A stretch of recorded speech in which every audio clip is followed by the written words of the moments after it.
I spoke to one of the senators on this tripartisan bill with another colleague of mine who shares the distinction of having two young black sons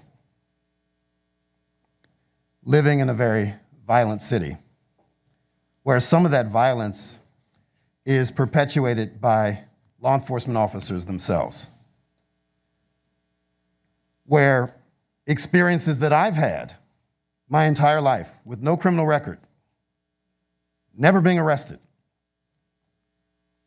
have feared law enforcement, having done nothing wrong, and having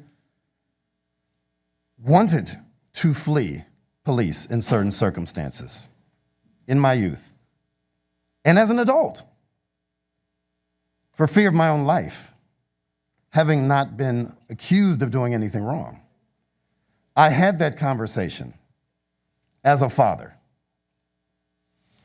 with my Democratic colleague in the Senate, whose name is on this bill. It was a challenging conversation because he has a good heart.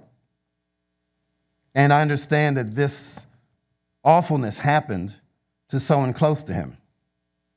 I also know that these three teenagers were all convicted. All of them. But what surprised me most was his response to how I processed this law, this prospective law. And his response was, my goodness, I had no idea. He's not a father. He's not African American. He did not understand the lived experience of hundreds of thousands, dare I say, close to 1 million people who have a very different, more nuanced relationship with law enforcement. I drive from Philadelphia to Harrisburg when we're in session, and I fear, having done nothing wrong, not even speed, that something bad could happen to me. That may seem like a preposterous thing, that I'm too anxious, that I'm looking for trouble. But one's lived experiences, even just the folks in this room, are very diverse. And this could happen. This jackpot, this rabbit hole of criminalization of behavior has a highly racially disparate impact. Highly. We have plenty of data to suggest that. Plenty of data to suggest how different people are treated differently. We have plenty of evidence. So here's the thing. This is a solution in looking for a problem. If this was inspired by this awfulness,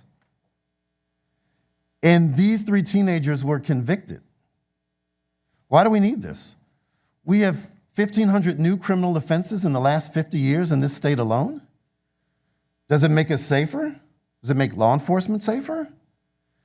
Or are we just criminalizing more behavior? And, I guess the biggest irony for me is a very conservative value is liberty.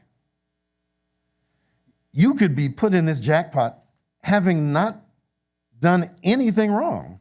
Set aside the service animals. Take that aside. And just looking at the first thing, we're talking about resisting arrest.